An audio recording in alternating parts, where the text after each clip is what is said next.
I love Jamal, but it's like loving a cousin. Safe, dependable, not the kind of love you actually want to build a whole life around. Girl, I stay for the credit score, the house. The moment this business hits 12 months of real revenue, I'm done, gone, clean. And Jamal? He doesn't even know I was in Charlotte last week.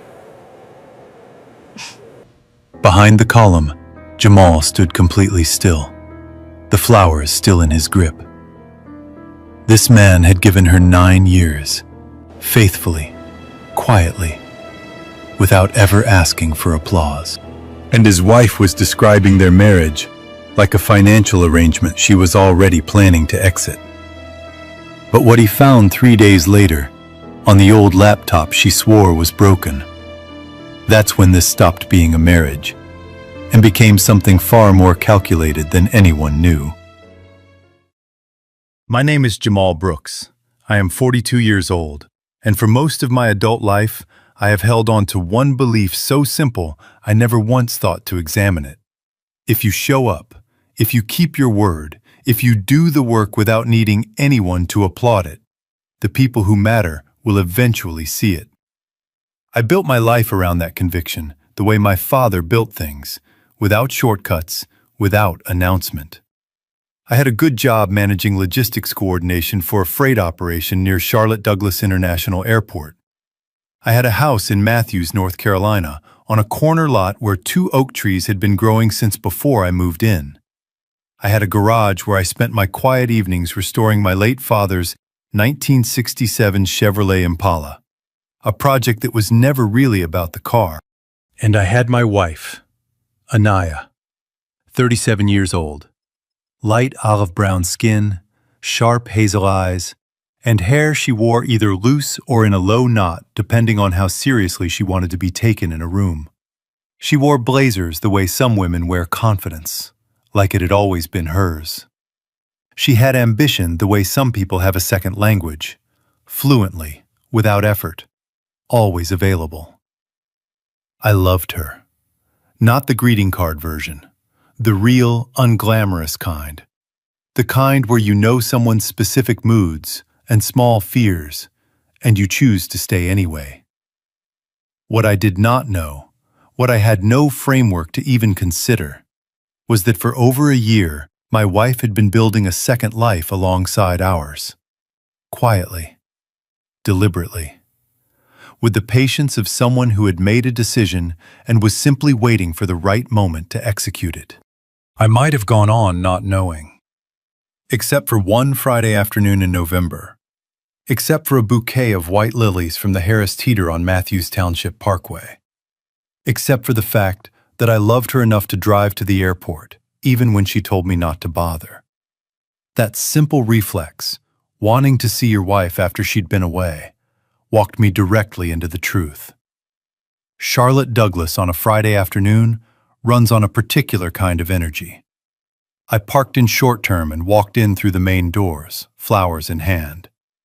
Anaya had texted me around noon, "Don't come in, I'll just Uber." But I was already on the road, and I had already bought the lilies. Later, I would understand what had happened on her end. She had called Zuri Langford from the plane during the final descent, asked her to meet at Carousel 4. She had texted me not to come in and assumed I had listened. In her mind, they had 15 minutes before the car service arrived. She was a careful woman. But careful people have one consistent blind spot. They trust their own plans completely. She had sent the text, therefore I was not here. She was about to be wrong in the most consequential way of her life. I found Carousel 4 without difficulty. Anaya was standing near the far edge of the belt with Zuri Langford. Medium brown skin, natural curls, the kind of open face that seemed always to be mid-laugh. The two of them were pressed close together, talking fast, heads bent. Anaya's posture was different from the one she wore at home, looser, unguarded. The posture of a woman certain no one important is close enough to hear. Something in my chest registered the difference before my mind did. I stepped behind one of those wide advertising columns near the wall and stood completely still. Then I reached into my jacket pocket, opened the voice memo app on my phone, and pressed record. Her first sentence landed like a shift in air pressure. I love Jamal, but it's like loving a cousin. Safe, dependable, but not the kind of love you want to build a whole life around. Zuri gave a small laugh. Not surprised. Familiar. The laugh of someone who had heard this before. I stay because of stability, Anaya continued, her voice steady and almost businesslike. His credit score. The house. Once the Langford Collective has 12 solid months of real revenue, I'm gone. Clean. Derek understands me in a way Jamal never has. He makes me feel like I'm actually alive. Derek. Then, easy and unhurried. He doesn't even know I was in Charlotte last week. He still thinks the whole trip was Los Angeles. The carousel turned. Bags dropped onto the belt. The world continued its ordinary Friday business. I looked down at the white lilies in my hand. I set them gently against the base of the column. Then I pressed stop, put the phone in my pocket, and walked out the way I came in. Steady pace. No one looked at me twice. On the drive back on Providence Road, the rain fell light and unhurried against the windshield. I did not turn on the radio. After a long time, I said one sentence to the empty truck. So, you've been planning this for a long time. Stay with me, because what I found on that old laptop the following week wasn't just evidence. It was the moment I understood exactly how many people already knew, and how long they had all been watching me not know. I have heard people describe the moment they discover a betrayal as a collapse. Everything giving way at once, all of it coming down together. That is not how it happened for me. For me, it was more like a photograph developing in a darkroom, shapes becoming outlines, outlines becoming faces, until what had always existed in that image was finally visible.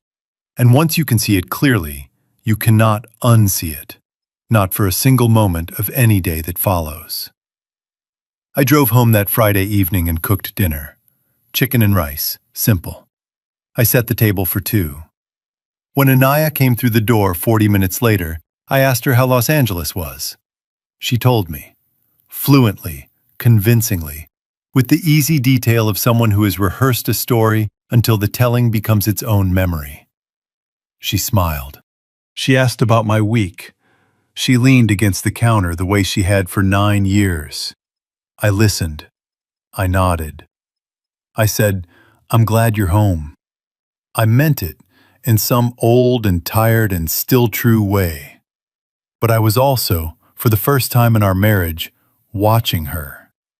Every reassuring memory becomes a question. Every warm moment becomes evidence to re-examine. And the cruelest part is that you still have to make dinner and set the table and say the right things while it is running.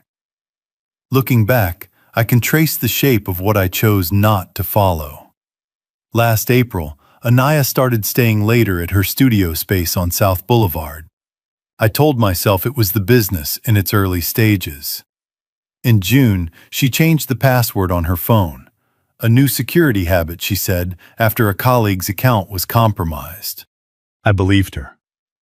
In August, the easy curiosity she used to bring to our evenings, "How was your day? What happened at the yard?" started to fade. I told myself we were both tired. I saw every one of those shifts. I simply chose to explain them as something other than what they were. I had reached that point at Carousel 4. The Monday after the airport, I called Howard Ellis. Howard is 55, built solid, with the calm, measured voice of a man who has already assessed the situation before saying a word about it. He has practiced family law in Charlotte for nearly 30 years. When I finished walking him through what I had heard and what I had recorded, Howard was quiet for a moment. Then, "Let me check something," Keyboard clicks. A longer pause than I expected. Jamal.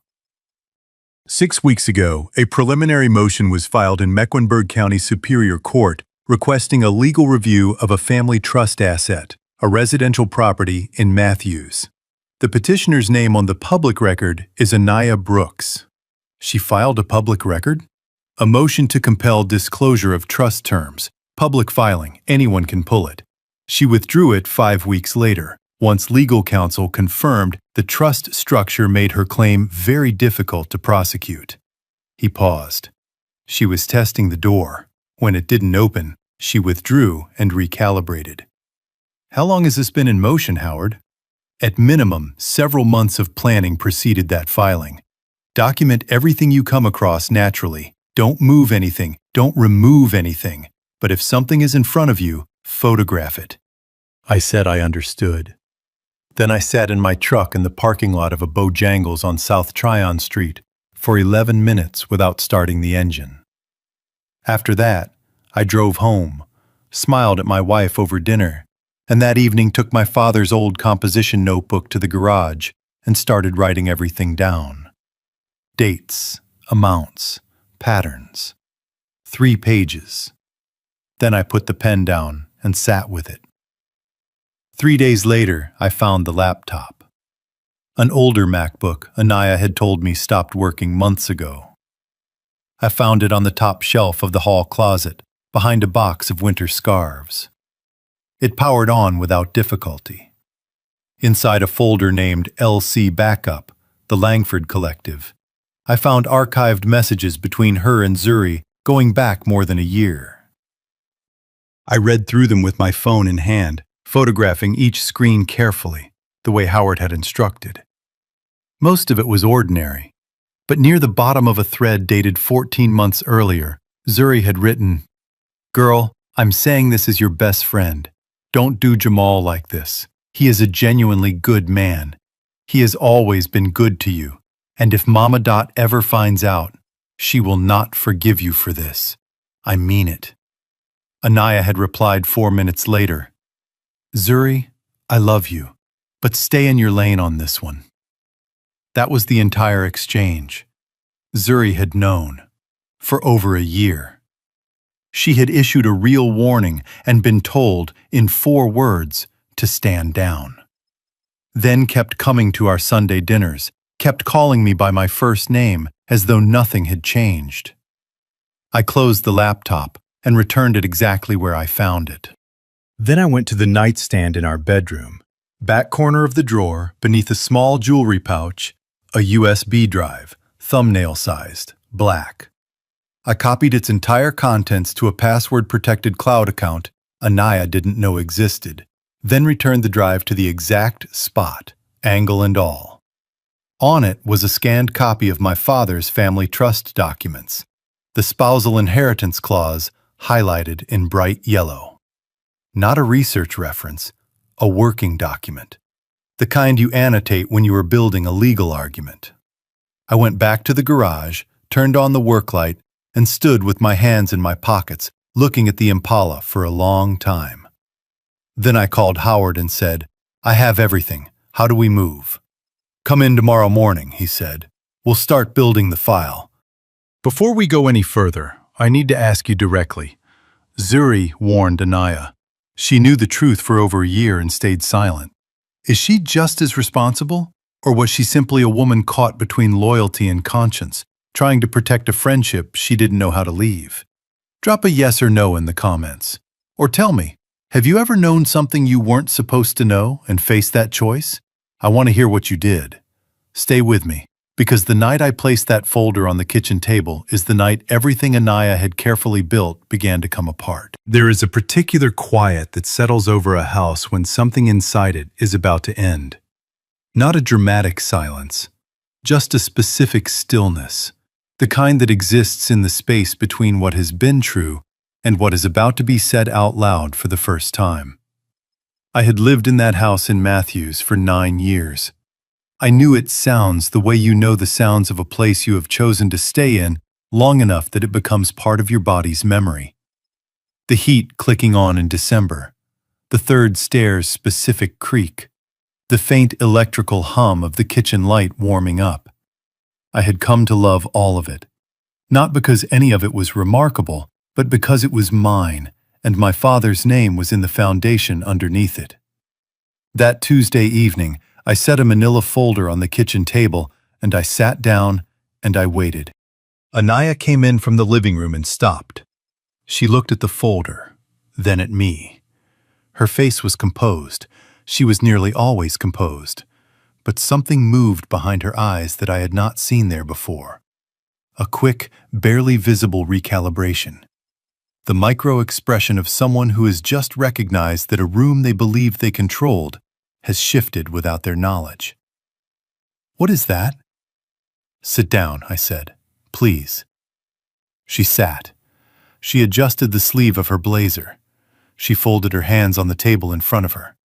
That precise, deliberate gesture I had always read as poise and now understood as the physical posture of a person who performs composure when they no longer feel it.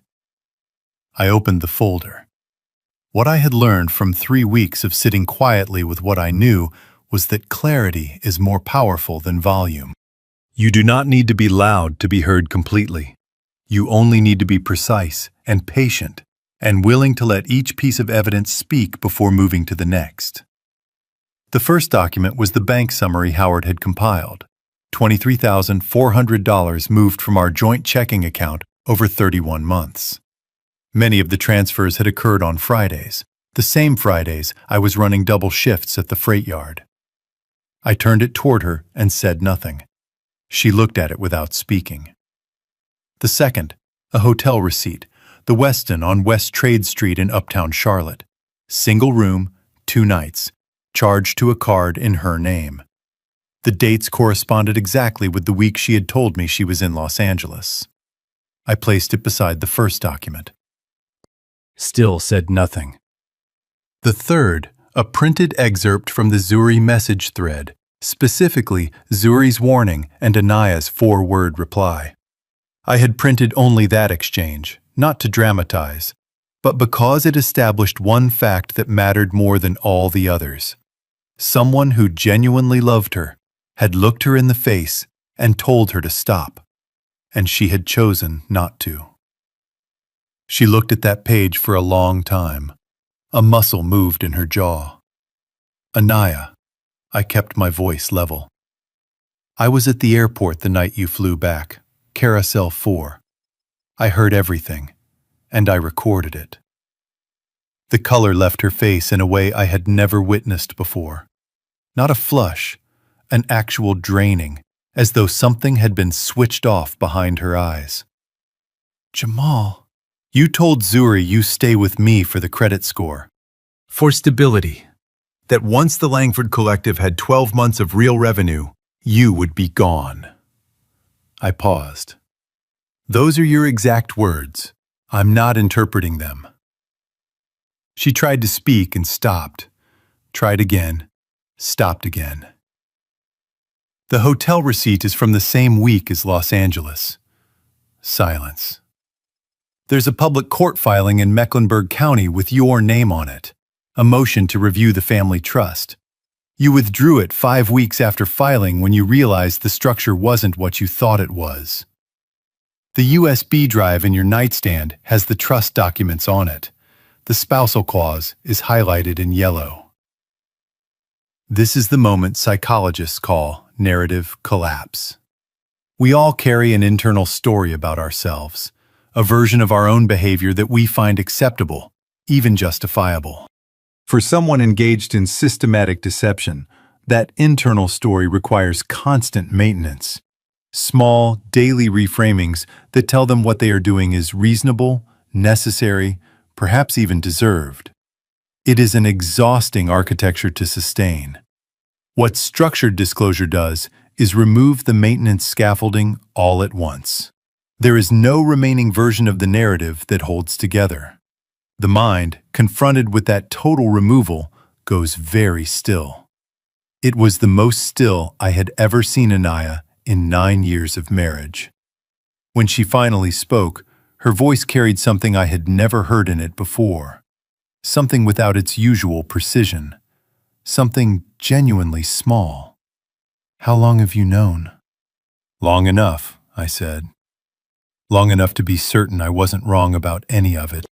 She looked at her hands, then at the folder, then past my shoulder at a point on the wall she couldn't seem to bring into focus. A long silence opened between us. And in that silence, something unexpected happened. She looked at me, really looked, the way she hadn't in longer than I could honestly measure.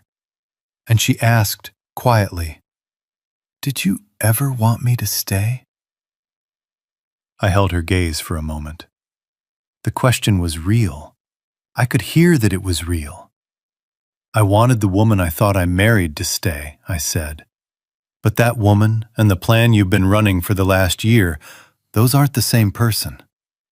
And I think you've known that longer than I have." She had no answer. There wasn't one available that was honest. "My attorney will be filing this week," I said. "You'll want to retain someone quickly." I closed the folder. I stood up. I left the kitchen without hurrying. In the garage, I turned on the work light above the Impala and stood there with my hands in my pockets. Not fighting anything, not holding anything back, simply finished, and learning what finished felt like in a body that had been braced for a very long time. In the days that followed, something textbook happened, and I want you to understand exactly what it was, because if you have ever been through something like this, you may have seen it without knowing its name. Anaya became warm. She cooked meals she hadn't cooked in years, the shrimp and grits she used to make on Sunday mornings when we first moved into the house, the cornbread from a recipe her grandmother had written on an index card. She touched my arm when she passed me in the hallway. She asked about my day with a careful, deliberate attentiveness. Psychologists call this post-exposure love bombing, and it is one of the most psychologically complex behaviors that surfaces in the aftermath of betrayal. It looks exactly like genuine remorse. It feels like a turning point. But at its core, it is a final attempt at damage control. Tenderness deployed not from a change of heart, but from the recognition that the ground is moving, and charm is the last tool remaining. The hardest part is that it looks precisely like what you always wanted the marriage to be. I was kind to her. I remained present in the house. I did not tell her I had already filed. Because a man who is clear, not angry, not vindictive, simply clear, does not need to announce what he has already decided. He simply moves forward, quietly, the way he has always moved. Howard called on a Thursday morning. "The separation date is established and documented. Everything is in order." "Good," I said. And that same evening, Anaya came home with bright eyes and genuine excitement, telling me the Langford Collective was holding its official launch event the following Saturday, an event space on North Tryon Street in Uptown Charlotte. Clients, potential vendors, community members, family. She wanted it to feel like a real debut, she said, something that announced what she was building.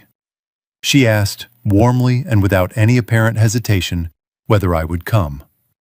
I said, "Of course I'll come." Don't go anywhere, because what happened when I walked into that room on North Tryon Street is the moment this story stopped being about a marriage and became something that neither Anaya nor the man sitting beside her could ever take back. The event space on North Tryon Street was the kind of venue that makes ambition look like it has already succeeded. Exposed brick walls, track lighting angled with care, servers moving through the crowd with sparkling water and white wine on small trays. At the far end, a projector screen displayed the Langford Collective's logo, geometric, clean, genuinely well designed. Whatever else I knew about the situation, I recognized that Anaya had real gifts for this. She had always known how to make a room believe in something. I arrived quietly, shook a few hands near the entrance, accepted a glass of water. Dark navy suit, well fitted. I had shined my shoes that afternoon while the Impala's final coat dried in the garage. No performance, just presence. I read the room quickly, the way you read any space you have entered with a purpose. Derek Whitaker was near the far wall, working a small cluster of guests with practiced ease. Slim vest, silver threading at his temples. The particular smile of a man who had discovered early that charm could open most rooms. He didn't look at me when I walked in. If he recognized me, he chose not to show it. Anaya was at the front, moving through the crowd with fluid, executive warmth. Every gesture calibrated. Hair down. She wore the blazer she had bought specifically for presentations. The structured one in deep burgundy that she believed made her look both serious and approachable.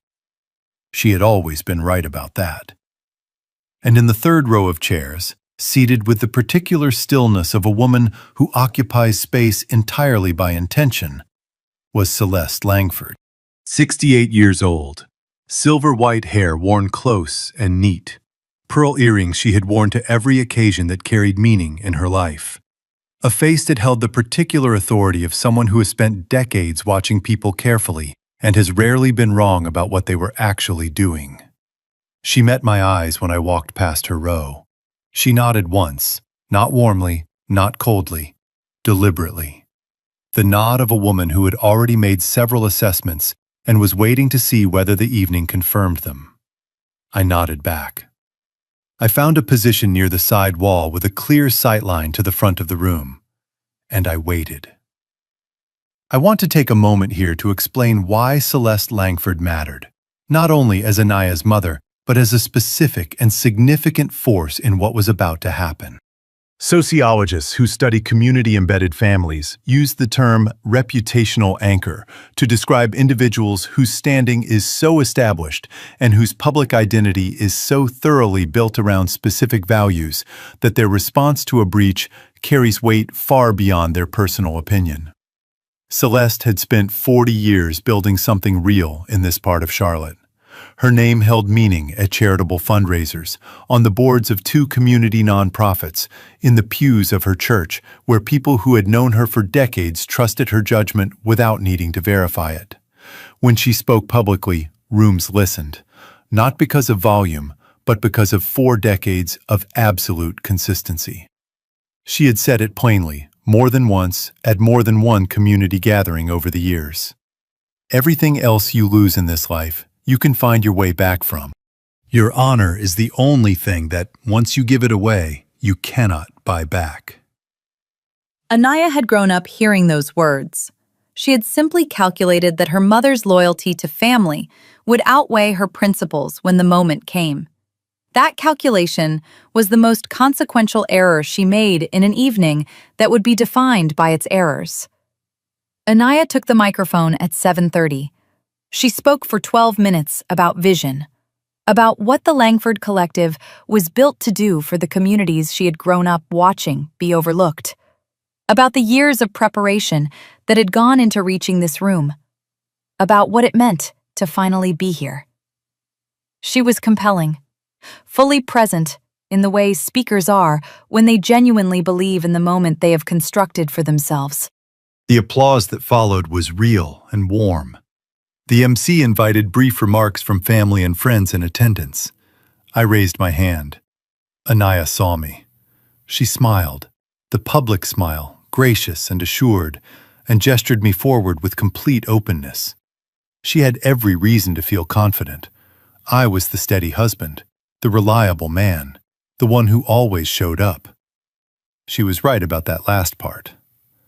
I stood near the back wall for a moment before walking forward, and I looked around the room one more time.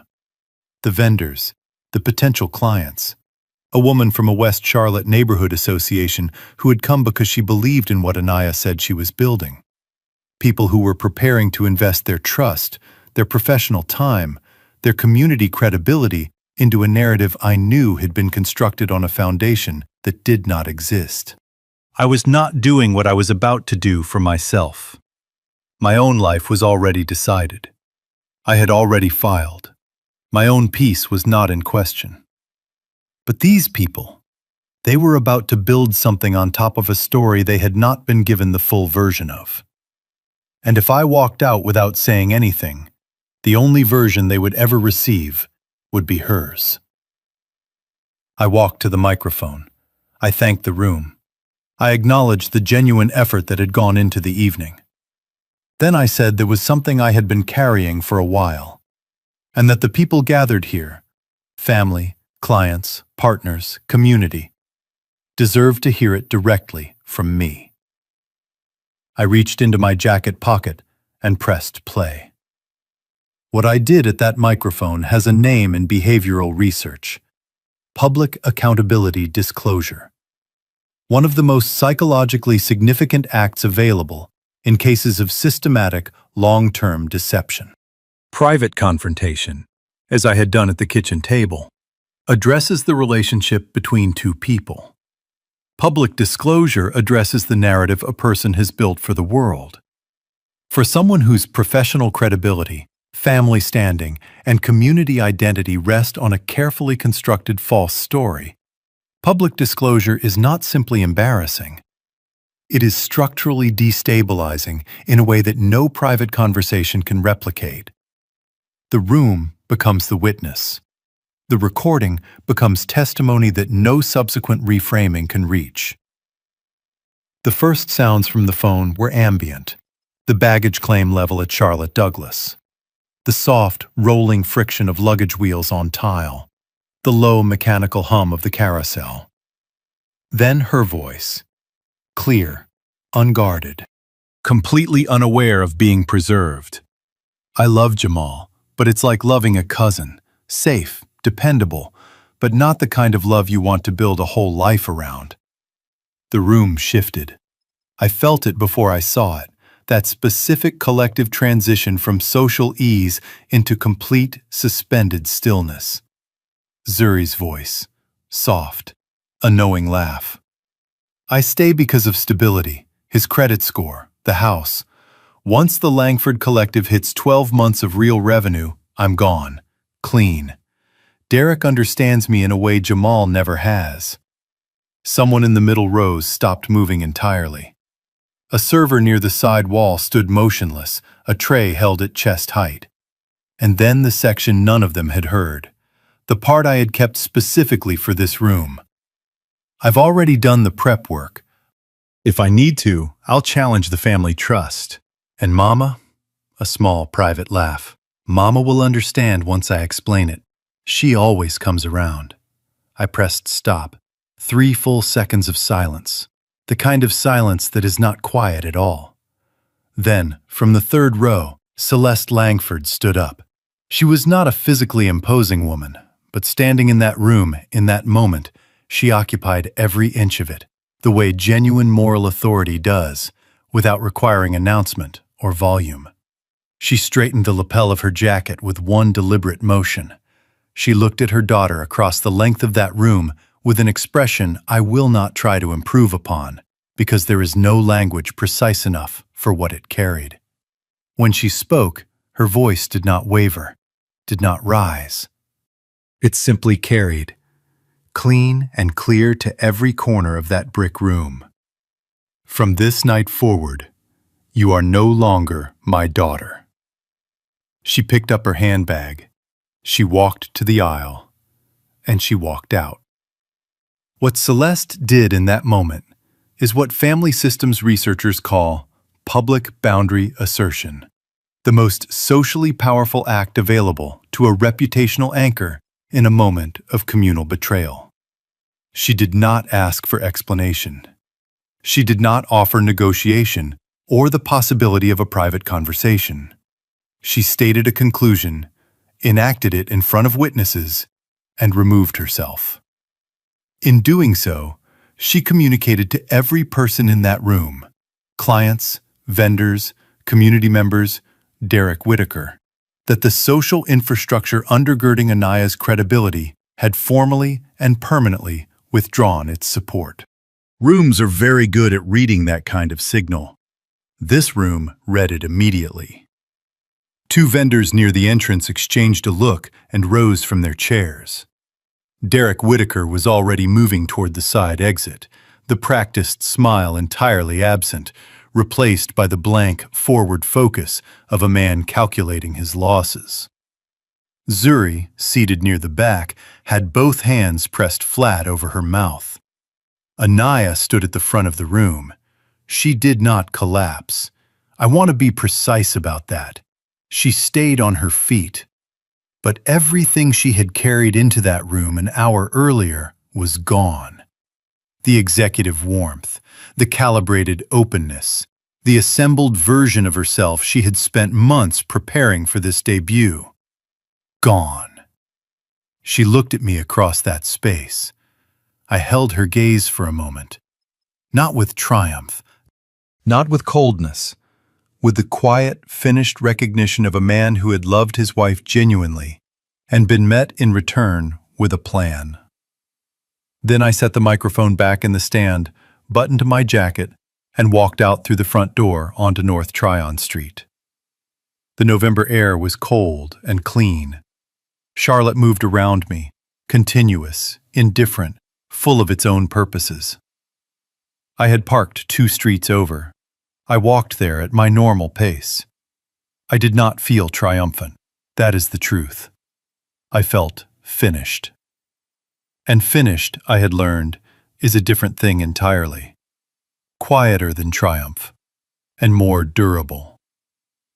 Stay right there, because the months that followed that night will show you exactly what it costs to build your future on another person's loyalty while planning to discard them the moment they've served their purpose. North Carolina law requires that a married couple live separately for 1 full year before a court will grant a divorce. The night after the kitchen table confrontation, I moved my things to the spare bedroom. Howard noted the date and time. That was the clock starting, not with a dramatic announcement, not with a scene. Just a man carrying his clothes down the hall and closing a door quietly behind him. Howard filed that date as the official start of our separation. Everything that followed was built on that foundation. The separation year was not what I had imagined difficulty would look like. It was quieter than that. It was 2 people living inside a structure that had already ended, maintaining the practical shape of a household for the purpose of legal process and paperwork. Anaya spent most of her time at the studio space on South Boulevard, building what she was building. I went to work. I went to the garage. I went to the community center on Thursday evenings. The house held both of us in it without drama, the way a house does when the people inside it have already made their decisions and are simply waiting for the calendar to catch up. When the 12 months were complete, Howard filed. The proceedings moved with surprising efficiency after that, because the documentation was thorough, the trust structure was sound, and Anaya's own attorney, once he reviewed the full evidence file, advised her that a contested proceeding would cost significantly more than it could realistically recover. She signed. I signed. It was done. There is a psychological experience that follows the resolution of long-term betrayal, and it deserves to be named, because most people who have lived through something like this lack language for what they feel afterward, and the absence of language makes it harder to move through.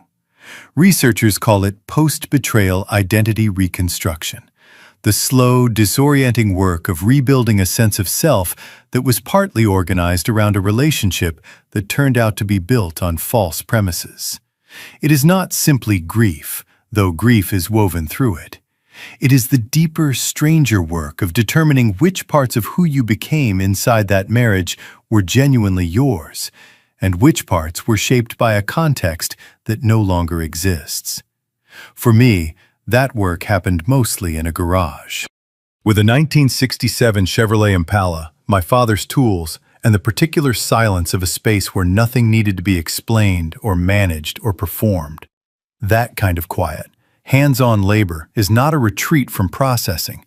It is a form of it. You are rebuilding something real and tangible while something internal rebuilds alongside it, following the same patient logic. The Langford Collective closed 4 months after the launch event on North Tryon Street. I heard it from a neighbor one morning in passing, the casual way neighborhood news travels. 2 of the vendors who had been in early partnership discussions had made their decision in real time on that Saturday evening, and had not revisited it. Word travels efficiently in professional communities, especially smaller ones where reputation functions as currency and where people remember clearly what they witnessed with their own eyes. Derek Whitaker lost a significant logistics contract with a distribution firm in the south end of Charlotte. I had no involvement in that outcome. Some consequences do not require engineering. They follow from behavior, the way water finds its level. Not immediately, not dramatically, but with a quiet inevitability that cannot be negotiated around. I did not track any of this with particular attention. When I heard about it, it registered, and then I went back to what I was doing. The genuine marker of recovery is not satisfaction at someone else's losses. It is the peaceful indifference of a person whose own life has become engaging again on its own terms. I was moving toward that, day by day, in the only way I knew how to move toward anything, steadily, without announcement.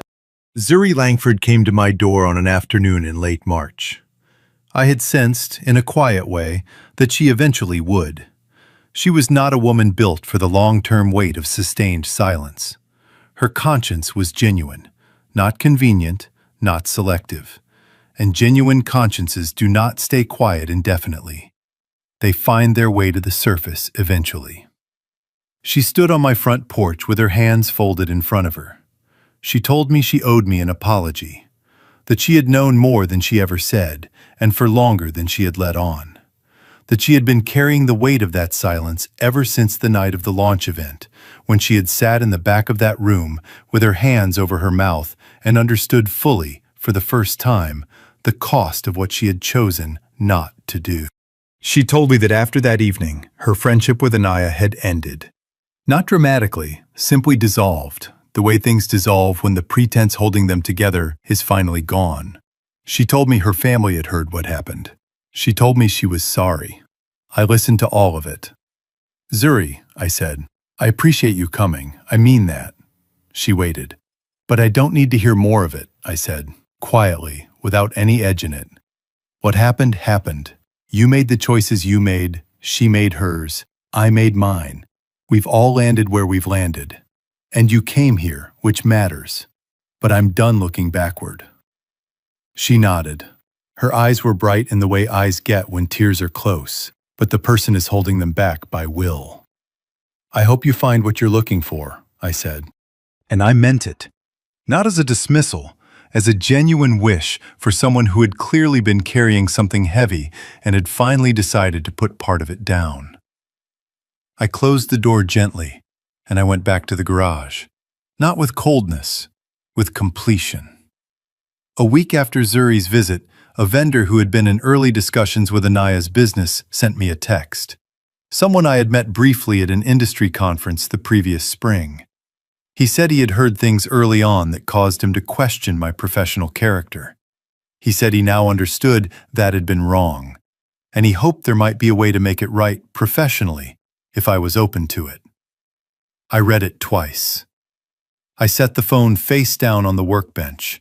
My professional reputation had never rested on what people said about me in rooms I wasn't in. It rested on the work I actually did, on the freight coordination I handled with precision, on the young men I drove to the community center on Thursday evenings to help them understand that logistics and supply chain management were skills that could change the direction of a life, on the promises I kept, because I believed a kept promise is the simplest and most durable building material a life can be made of. None of that had shifted. None of it needed external repair. It only needed to be continued. I turned the phone over. I went back to the Impala. It was almost done. I could hear it in the engine's voice, settled and even, like something that had finally remembered what it was built to do. Don't go anywhere, because what happened on an ordinary April morning in that garage is the moment I understood that some things don't end simply because you've decided you are finished with them. The morning I finished the Impala, Charlotte offered the kind of April day that feels less like weather and more like a deliberate gift. Clear sky, that early spring light that makes everything look like it has been washed clean and placed carefully back where it belongs. The garage door was all the way up, a soft wind moving through from the east. Cut grass, motor oil, the faint sound of a lawnmower 2 streets over. Everything ordinary, everything exactly right. I had been up since 6, made coffee in the old percolator my father gave me when I moved into my first apartment, the kind that takes its time and makes no apology for it. I brought the mug out to the garage and stood there and looked at the car. It was finished. Burgundy interior, deep and right. Engine clean and even. Every line true to what it had been in 1967. Because to take a shortcut on something your father had loved would be its own form of betrayal. The chrome caught the morning light exactly as it should when someone has given it the patience it requires. My father would have walked around it once, slowly, said almost nothing, then offered one nod, the nod that contained everything it needed to, without needing to be anything more. I was thinking about that nod when my phone buzzed on the workbench. An unfamiliar number, Charlotte area code. I almost let it go to voicemail. I had been sitting inside the earned kind of quiet that morning, the kind that arrives when you have come through something real and your body is just beginning to understand that you are going to be genuinely fine. But I answered. Jamal. Howard Ellis. That preloading tone he used when the next sentence required your full attention. 4 days after the launch event, Anaya filed a formal motion to challenge the family trust under a spousal interest framework. I set my coffee down. 4 days after? Filed the following Thursday. When the business collapsed and the relationship with Whitaker ended in the same week, the trust became the last remaining asset worth pursuing. She reached for the one thing she had been studying from the beginning. A pause. The motion is not strong. Your father's attorney was exceptionally thorough. But it requires a formal response.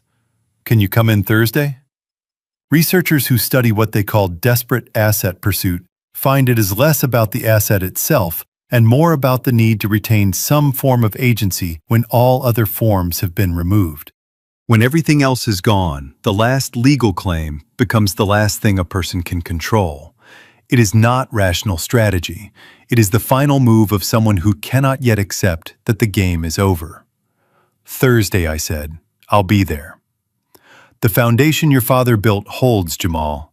I know it does, I said. We hung up. I walked to the end of the driveway and stood in the April morning with my coffee. I looked at the 2 oak trees at the corner of the lot, the ones my father never got to see fully grown. There would be more Thursday mornings in Howard's office, more things to hold steadily while also holding everything else. That was fine. I had held harder things, and I was still standing in my own driveway, in April light, with the car my father left me, finally finished and waiting. I went back to the garage, settled into the driver's seat, felt the engine idling beneath me, smooth and even and exactly right. Then I backed out, pointed it toward the street, and let it find its pace. No particular destination, just the open road and the engine running clean, and Charlotte spreading out around me on a bright April morning. Entirely indifferent to one man finally feeling like the road ahead was genuinely, completely his. This story teaches us something quiet and specific. A good man is not one who never gets fooled. He is one who, when the truth finally surfaces, does not become the worst version of himself in response. He does not perform his pain for an audience. He does not chase consequences he does not control. He goes back to the garage. He picks up the work his father left him. He shows up Thursday evening for the young men counting on him to be there. If you love someone like that, a son, a grandson, a man who has always been steady without needing credit for it, tell him this week. Not in a card, in person, over the phone, at the kitchen table. Tell him specifically, I see how you carry yourself. I see what it costs, and I am proud of you. Those words, said plainly, cost nothing, and they are worth everything. These scripts are born from genuine human creativity and a desire to confront social truths. AI acted as a co-pilot, helping organize thoughts so that powerful messages of fairness, forgiveness, and human potential could touch hearts worldwide. Production team, story and screenplay by Quinn Fung.